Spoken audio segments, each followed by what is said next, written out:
समाचार के प्रायोजक हैं LIC, हर पल आपके साथ, और वंडर सीमेंट। जब दिल में हो जज्बात तभी होती है एक परफेक्ट शुरुआत।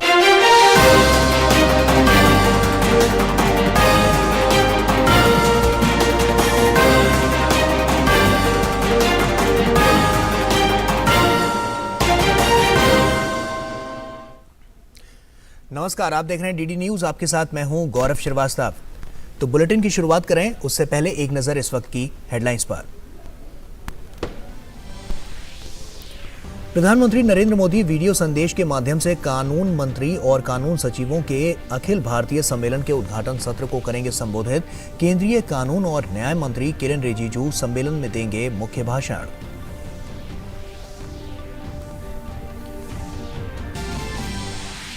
प्रधानमंत्री नरेंद्र मोदी नई दिल्ली में वैज्ञानिक और औद्योगिक अनुसंधान परिषद सोसाइटी की बैठक की करेंगे अध्यक्षता। बैठक में संगठन के कार्यों की समीक्षा किए जाने और आगे के रास्तों पर विचार होने की उम्मीद।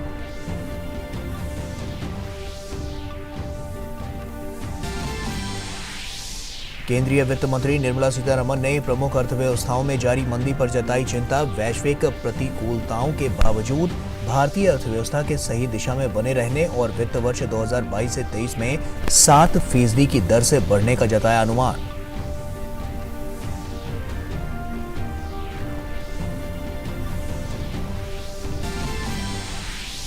विदेश मंत्री डॉक्टर एस जयशंकर आज से मिस्र की 2 दिवसीय दौरे पर अपने समकक्ष समय शौकी के साथ पारस्परिक हित के द्विपक्षीय, क्षेत्रीय और अंतर्राष्ट्रीय मुद्दों पर करेंगे चर्चा। मिस्र में भारतीय समुदाय के लोगों से करेंगे संवाद।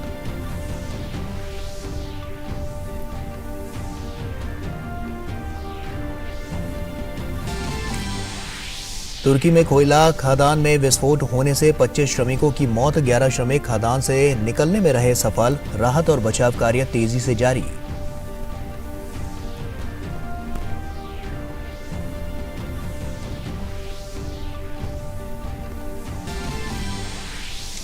महिला एशिया कप क्रिकेट के फाइनल में भारत और श्रीलंका के बीच आज होगी खिताबी भिड़ंत। अब तक की प्रतियोगिता के 8 फाइनलों में पहुंची भारतीय टीम आज 7वीं बार खिताब पर कब्जा करने की करेगी कोशिश।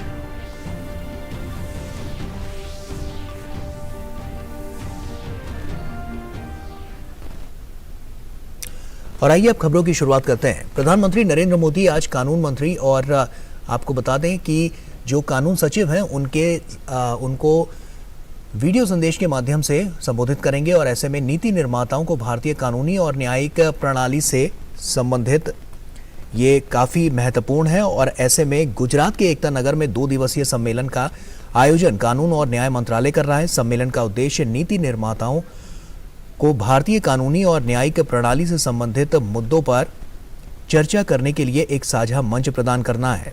इस सम्मेलन के माध्यम से राज्य और केंद्र शासित प्रदेश अपनी सर्वोत्तम प्रथाओं को साझा करने, नए विचारों का आदान प्रदान करने और अपने आपसी सहयोग में सुधार करने में सक्षम होंगे। सम्मेलन में वैकल्पिक विवाद समाधान तंत्र जैसे मध्यस्थता और त्वरित और किफायती न्याय के लिए मध्यस्थता, समग्र कानूनी बुनियादी ढांचे का उन्नयन, अप्रचलित कानूनों को हटाना, न्याय तक पहुंच में सुधार, लंबित मामलों को कम करना और त्वरित निपटान सुनिश्चित करना, बेहतर केंद्र राज्य समन्वय के लिए राज्य के विधेयकों से संबंधित प्रस्तावों में एक रूपता लाना, अन्य के साथ साथ राज्य कानूनी प्रणाली को मजबूत करना जैसे विषयों पर चर्चा होगी। और प्रधानमंत्री नरेंद्र मोदी आज नई दिल्ली में वैज्ञानिक तथा औद्योगिक अनुसंधान परिषद सोसाइटी की बैठक की अध्यक्षता करेंगे, जिसमें संगठन के कार्यों की समीक्षा किए जाने और आगे के रास्तों पर विचार होने की उम्मीद है। वैज्ञानिक तथा औद्योगिक अनुसंधान परिषद सोसाइटी का गठन 2019 में किया गया था और सोसाइटी का कार्यकाल 3 वर्षों का होता है। प्रधानमंत्री CSIR सोसाइटी के अध्यक्ष होते हैं। ये सोसाइटी परिषद की सर्वोच्च निकाय की है और जिसकी बैठक आमतौर पर वर्ष में एक बार होती है। इस बैठक में विज्ञान एवं प्रौद्योगिकी मंत्री डॉक्टर जितेंद्र सिंह, वित्त मंत्री निर्मला सीतारमण, वाणिज्य मंत्री पीयूष गोयल भी हिस्सा लेंगे। इसके अलावा बैठक में सरकार के प्रधान वैज्ञानिक सलाहकार अजय सूद के अलावा NTPC, BHEL, गेल, HAL सहित कुछ सार्वजनिक क्षेत्र के उद्यमों के अध्यक्ष सह प्रबंध निदेशक भी हिस्सा लेंगे। इसमें 12 शिक्षाविद एवं वैज्ञानिक हिस्सा लेंगे। वित्त मंत्री निर्मला सीतारमण ने प्रमुख अर्थव्यवस्थाओं में जारी मंदी, कमोडिटी की कीमतों में वृद्धि और वित्तीय स्थितियों के कारण अर्थव्यवस्था के लिए प्रमुख नकारात्मक जोखिमों पर चिंता व्यक्त की। वॉशिंगटन डीसी स्थित IMF मुख्यालय में अंतर्राष्ट्रीय मुद्रा और वित्तीय समिति की बैठक को संबोधित करते हुए केंद्रीय वित्त मंत्री निर्मला सीतारमण ने कहा, वैश्विक बाधाओं के बावजूद भारतीय अर्थव्यवस्था सही दिशा में बनी रहेगी। इसके अलावा उन्होंने वित्त वर्ष 2022 से 23 में भारतीय अर्थव्यवस्था 7% की दर से बढ़ने का अनुमान जताया।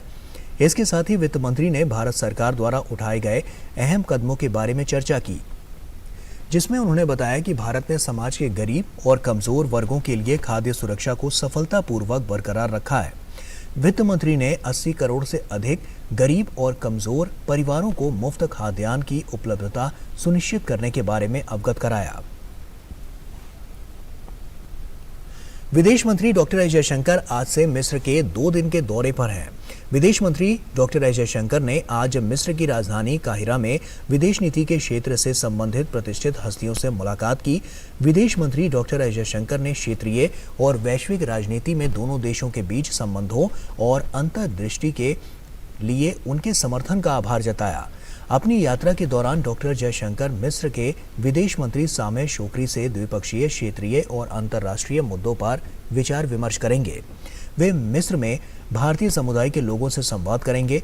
मिस्र भारत का सबसे बड़े व्यापारिक साझेदारों में से एक है। भारत और मिस्र के बीच मजबूत मैत्रीपूर्ण संबंध रहे हैं। दोनों देश इस वर्ष राजनयिक संबंधों के 75 वर्ष पूरे होने का जश्न मना रहे हैं। आगे बढ़ते हैं। अर्थव्यवस्था के मोर्चे पर आपको बता दें कि अच्छी खबर है। देश का निर्यात सितंबर में 4.82% बढ़कर 35.45 अरब डॉलर पर पहुंच गया है। हालांकि इस दौरान व्यापार घाटा भी बढ़कर 25.71 अरब डॉलर हो गया है। वाणिज्य मंत्रालय ने जारी आंकड़ों में बताया है कि सितंबर में देश का आयात सालाना आधार पर 8.66% बढ़कर 61.61 अरब डॉलर हो गया है। इस कारण व्यापार घाटा बढ़कर 25.71 अरब डॉलर हो गया है, जबकि सितंबर 2021 में व्यापार घाटा 22.47 अरब डॉलर रहा था। मंत्रालय के मुताबिक वित्त वर्ष 2022 से 23 की पहली छमाही में देश का निर्यात 16.96% की वृद्धि के साथ 231.88 अरब डॉलर रहा, जबकि आयात 38.55% की बढ़ोतरी के साथ 380.34 अरब डॉलर पर पहुंच गया। वहीं इस दौरान व्यापार घाटा 76.25 अरब डॉलर के मुकाबले बढ़कर 148.46 अरब डॉलर हो गया।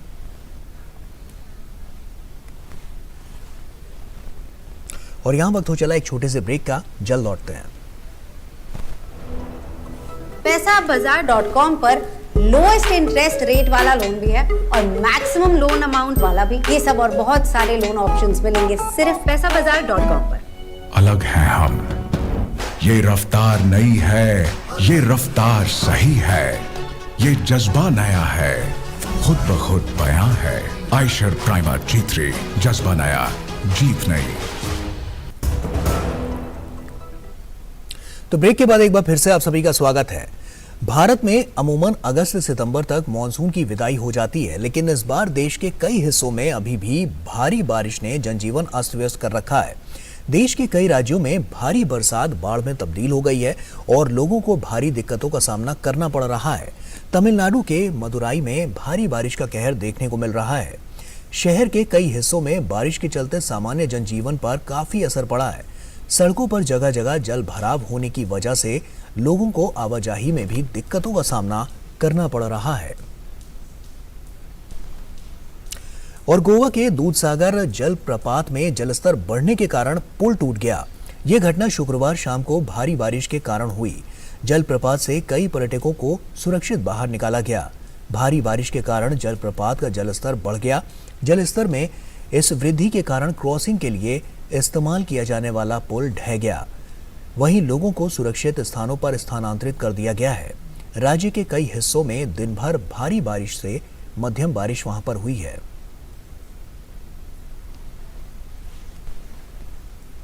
और जम्मू कश्मीर में एप्पल टावर के नाम से मशहूर उत्तरी कश्मीर का सोपोर अब कीवी का गढ़ बनता जा रहा है। सोपोर कस्बे के कई किसानों ने कीवी की खेती शुरू कर इलाके में नई परंपरा शुरू कर दी है। कीवी की फसल के शानदार नतीजे सामने आ रहे हैं। कीवी के सेवन से कई प्रकार के स्वास्थ्य लाभ हैं। साथ ही इसकी फसल को कीटनाशकों के छिड़काव की आवश्यकता नहीं पड़ती है। वहीं बाजार में भी ये अच्छी कीमतों पर बिकती है। 2002 में बारामूला जिले में प्रयोग के तौर पर बागवानी विभाग ने एक प्रदर्शनी बाग विकसित की थी। बागवानी विभाग का ये प्रयोग सफल भी रहा था। और देश में पहली बार सभी आईआईटी की संयुक्त शोध और विकास प्रदर्शनी का आयोजन हो रहा है।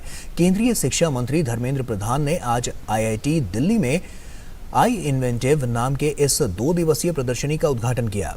देश की स्वतंत्रता के 75 साल पूरे होने के उपलक्ष्य में सभी 23 आईआईटी के 75 प्रमुख शोध कार्यों का चयन इस प्रदर्शनी में किया गया।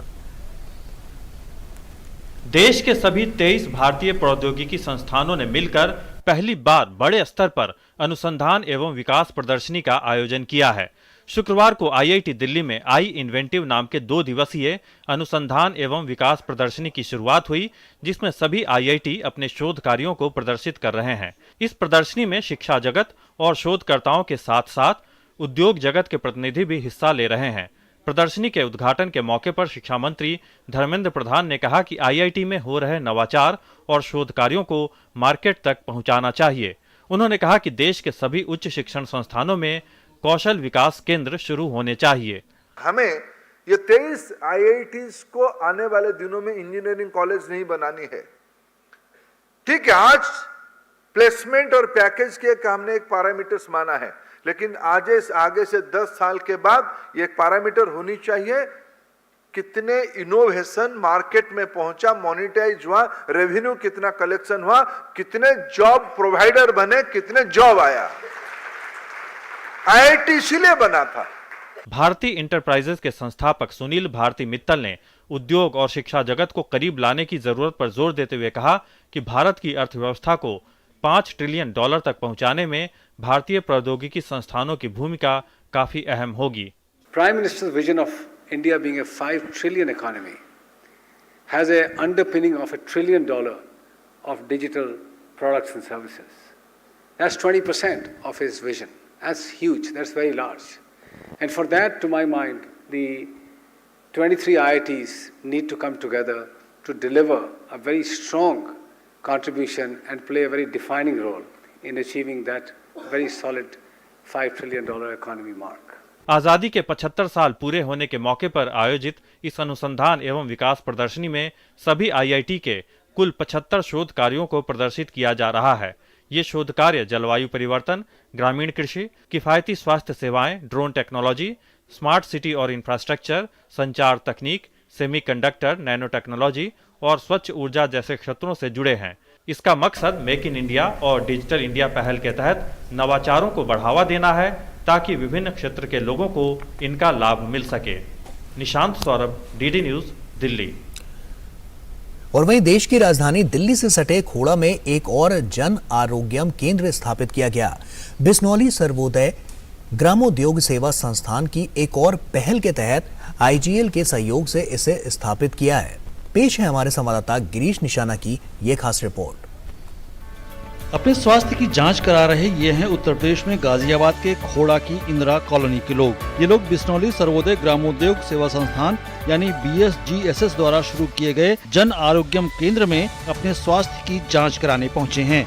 अपने क्षेत्र में मिल रही निःशुल्क स्वास्थ्य सुविधाओं से ये लोग काफी उत्साहित हैं। नहीं, दिल्ली में जाना पड़ता था, सफदरजंग अर्बन में, इधर अब तो यहीं पास में ही है। बिल्कुल, मैं तो घर के द्वार पे आई है, यहीं पास में।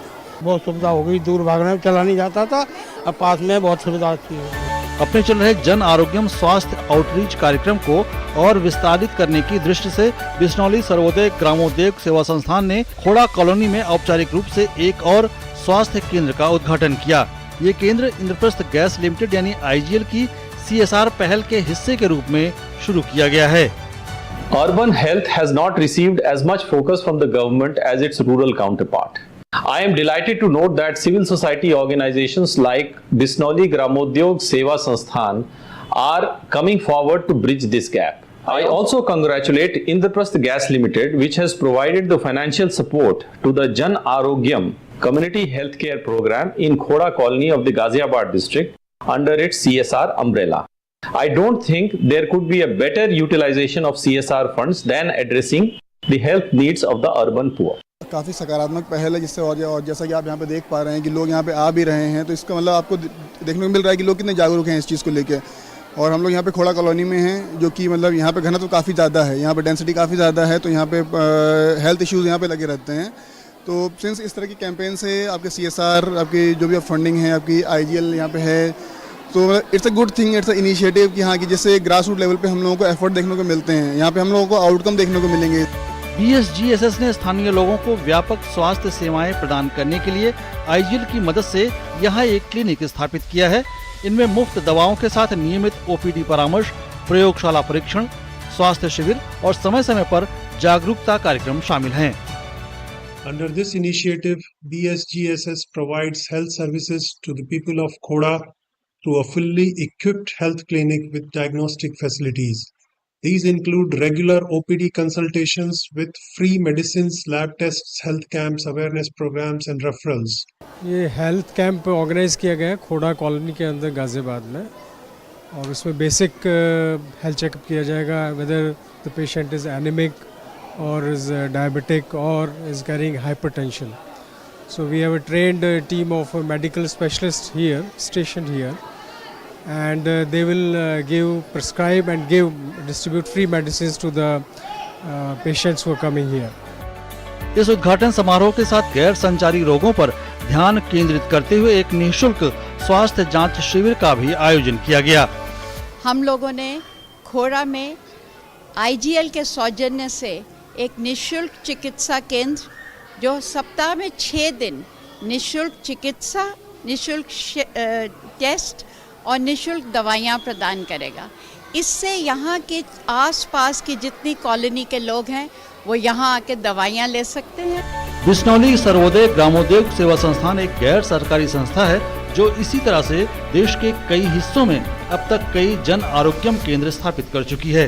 ये संस्था पिछले 2 दशक से दिल्ली, उत्तर प्रदेश, पंजाब और हरियाणा समेत कई राज्यों में महिला सशक्तिकरण के साथ साथ लोगों तक बेहतर स्वास्थ्य सुविधाएं पहुंचाने में प्रयासरत है।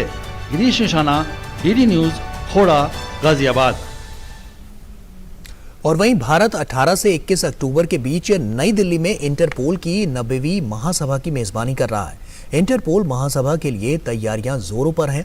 इंटरपोल के पास काफी सुरक्षित नेटवर्क है जो कि साल भर 24 घंटे काम करता है। हाल के सालों में भारत बड़े डेटाबेस के साथ अंतर्राष्ट्रीय पुलिस सहयोग में सक्रिय भूमिका निभा रहा है। भारत के पास काफी विकसित फॉरेंसिक विज्ञान डेटा और उन्नत साइबर अपराध रोधी क्षमता है। DD न्यूज ने CBI के संयुक्त निदेशक विनीत विनायक से इस सिलसिले में खास बातचीत की। आप देखिए। भारत में 90th जनरल असेंबली इंटरपोल की होने जा रही है और इस पे बात करने के लिए इस वक्त मेरे साथ मौजूद है joint director Vineet Vinayak CBI से, जो बात करेंगे कि कितना इम्पोर्टेंट है ये भारतीय पुलिस और अंतर्राष्ट्रीय पुलिस सहयोग में भारत के नेतृत्व क्षमता को प्रदर्शित करने का एक महत्वपूर्ण अवसर है। और ये हमारे आज़ादी के 75वें वर्षगांठ पर इसका आयोजन हमारे लिए, भारतीय पुलिस के लिए एक बहुत बड़ा कदम माना जाएगा। विगत के दिनों में अपराध वैश्विक हुआ है और उस वैश्विक अपराध का सामना करने के लिए सारे देशों की पुलिस एजेंसियों में आपसी सहयोग और समन्वय और आसूचनाओं का आदान प्रदान एक महत्वपूर्ण बिंदु है। और बिना इस सहयोग के हम इस पर कारगर कार्रवाई नहीं कर पाएंगे। इतने पुलिस प्रतिनिधियों का यहाँ पर दिल्ली में आना और आपस में विमर्श करना इस संबंध में काफ़ी महत्वपूर्ण साबित होगा। ये जो असेंबली है ये किन किन मायनों में बहुत ही अहम होने जा रहा है? CBI भारत की नेशनल सेंट्रल ब्यूरो है जिसे हम NCB इंडिया भी कहते हैं। और विगत के दिनों में CBI ने 3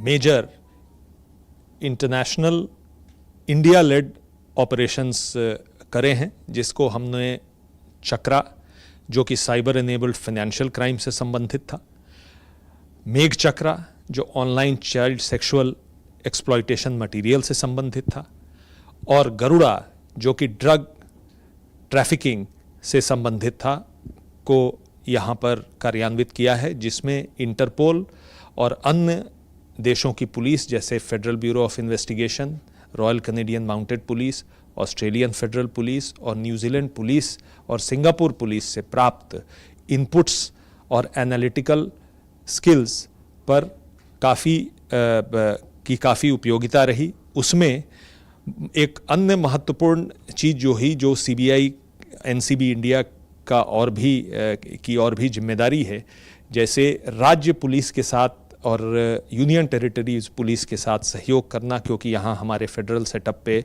कानून व्यवस्था और अपराध नियंत्रण उनकी मेजर जिम्मेवारी है। उन लोगों का भी हमें व्यापक सहयोग मिला, और नॉर्थ ईस्ट से लेके कश्मीर से लेके तमिलनाडु से लेकर के वेस्टर्न स्टेट्स सारों ने इसमें हमें सीबीआई को काफ़ी सहयोग दिया, और जिससे हमें काफ़ी सफलता मिली।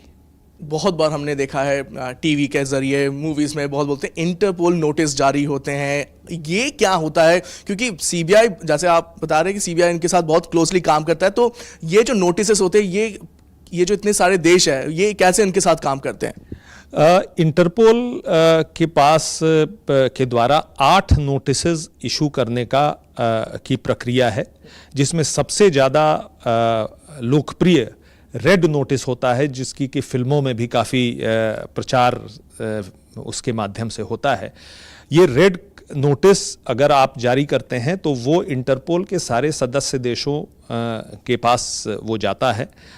उसकी एक प्रक्रिया है जो कि इंटरपोल हेडक्वार्टर के माध्यम से, उसकी एक ऑफिस है जिसके माध्यम से ये इशू होता है, जिसके द्वारा वह व्यक्ति अगर किसी भी दुनिया के किसी भी पार्ट में अगर पकड़ा जाता है तो उसकी गिरफ्तारी की जा सकती है, और उसके बाद उसका वहाँ प्रोविजनल अरेस्ट करने के बाद एक्स्ट्रेडिशन की प्रक्रिया हम चालू करते हैं। उसी प्रकार से ब्लू नोटिस है, ग्रीन नोटिस है, ब्लैक नोटिस है डेड बॉडीज के लिए, येलो नोटिस है, पर्पल नोटिस है, मोडस ऑपरेंडाई, नए नए अपराध के तरीकों के बारे में अगर आप जानकारी है तो उसके बारे में आप सारे लोगों को सारे देशों को उससे अवगत कराएं। इन सब चीज़ों का इस्तेमाल होता है, जो कि काफ़ी प्रभावी है अगर उसका उपयोग निरंतर किया जाए। बहुत बहुत शुक्रिया हमसे बात करने के लिए। तो ये थे Vineet Vinayak, joint director CBI से, जो बता रहे थे कि 90th जनरल असेंबली भारत में होने जा रहा है और बहुत बड़ी भूमिका भारत इसमें निभाने जा रहा है। कैमरा पर्सन विनीत के साथ तापस भट्टाचार्य, दूरदर्शन समाचार, दिल्ली। और यहाँ वक्त हो गया एक छोटे से ब्रेक का, जल्द लौटते हैं, आप बने रहिए डीडी न्यूज के साथ।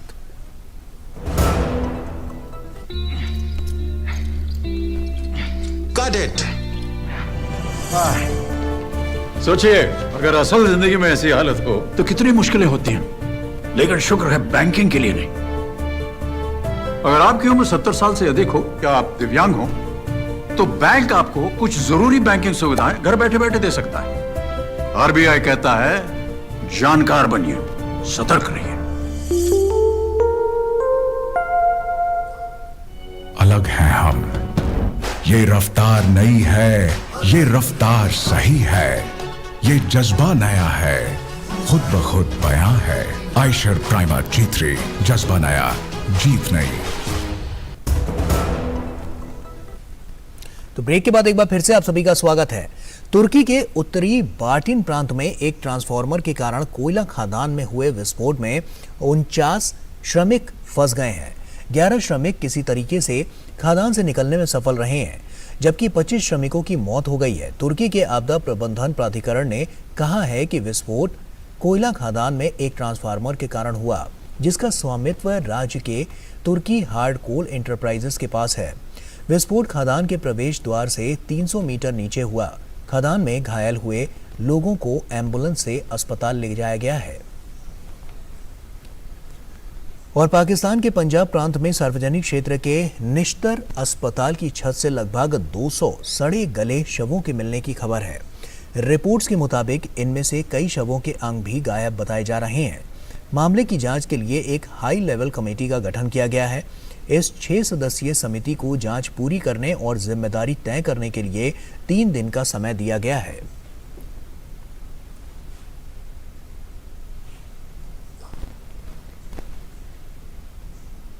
अंतर्राष्ट्रीय मुद्रा कोष के सदस्य देशों ने शुक्रवार को रूस से यूक्रेन में युद्ध समाप्त करने का आह्वान किया।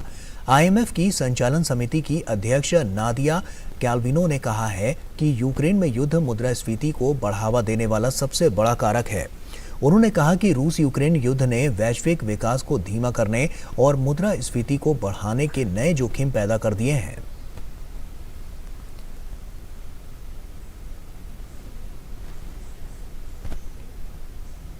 भारत और श्रीलंका के बीच महिला क्रिकेट एशिया कप की खिताबी भिड़ंत आज होगी। भारत और श्रीलंका की टीम महिला एशिया कप के फाइनल में 5वीं बार आमने सामने होगी। भारतीय टीम ने अभी तक खेले गए सभी 8 संस्करणों के फाइनल में जगह बनाई है, जिसमें 6 बार टीम इंडिया एशियाई चैंपियन बनी है, जबकि श्रीलंका अपने पहले खिताब के इंतजार में है।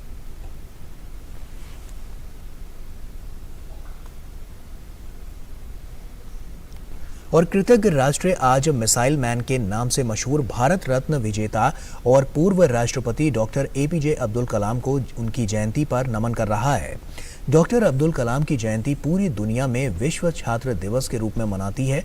संयुक्त राष्ट्र संघ ने डॉक्टर अब्दुल कलाम को दुनिया भर के छात्रों को प्रेरित करने वाले छात्र के रूप में सम्मानित करते हुए 15 अक्टूबर 2010 से विश्व छात्र दिवस मनाने की घोषणा की थी। डॉक्टर एपीजे अब्दुल कलाम का जन्म 15 अक्टूबर 1931 को हुआ था। 21वीं सदी के भारत को समर्थ, सशक्त और सक्षम बनाने में उनका योगदान अतुलनीय रहा है। उनके आदर्श और अनमोल विचार युवाओं के प्रेरणा स्रोत हैं। और इसी के साथ फिलहाल इतना ही। हमें और हमारी पूरी टीम को दीजिए इजाजत। नमस्कार।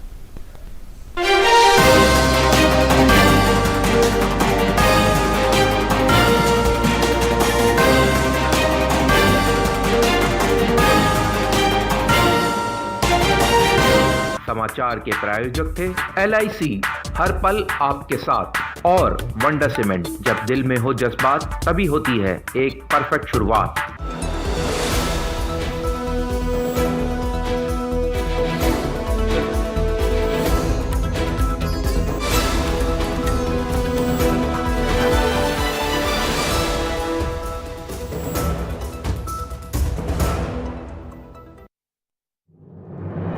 मन की बात है जन जन की, संघर्षों के कुछ किस्से, कहानी कुछ सफलताओं की, अनकही विरासत की, उम्मीदें नए भारत की। महीने के आखिरी रविवार का रहता है इंतजार, मलयाचल के आंचल से विंध्याचल के आंगन तक, ब्रह्मपुत्र के घाट से हिमालय के विस्तार तक होती है मन की बात प्रधानमंत्री के साथ। तो सुनिए इस महीने 30 अक्टूबर सुबह 11 बजे मन की बात। आकाशवाणी और दूरदर्शन के सभी चैनलों पर आप भी माननीय प्रधानमंत्री के मन की बात का हिस्सा बन सकते हैं। इसके लिए आप अपने सुझाव post box number 111 Akashvani Delhi पर भेज सकते हैं और नमो ऐप या माईगॉव के ओपन फोरम में पोस्ट कर सकते हैं। तो सुनिए इस महीने 30 अक्टूबर सुबह 11 बजे मन की बात।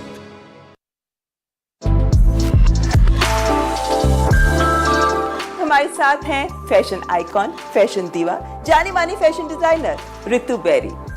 आपका एक डिजाइनर के तौर पर क्या विजन रहा है खादी को लेकर? हमारा फर्ज है कि हम अपनी इंडियननेस दुनिया को दिखाएं। ना सिर्फ खादी एक बहुत सुंदर फैब्रिक है और भिन्न भिन्न रंगों में आता है, it's got a lot of variety. It is also for me luxury. एक ज़माने में सब लोग सोचते थे कि ये सिर्फ पॉलिटिशियंस के लिए या सीनियर सिटीजन्स के लिए है, लेकिन मैंने कलेक्शंस दिवाली के लिए भी करे हैं। बहुत मेरे क्लाइंट्स ने वेडिंग्स में खादी पहना है। जब यूथ और ट्रेंडी लोग खादी पहनने लगते हैं, इट बिकम्स अ मूवमेंट।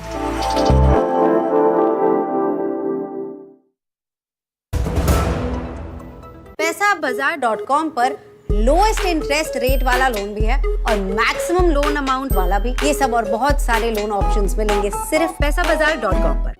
अलग हैं हम, ये रफ्तार नई है, ये रफ्तार सही है, ये जज्बा नया है, खुद ब खुद बयां है। आयशर प्राइमर G3, जज्बा नया, जीत नई।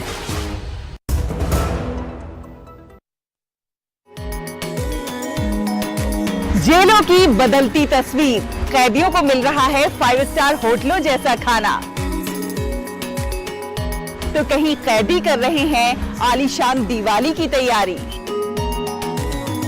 नासिक की एक जोड़ी ने की पर्यावरण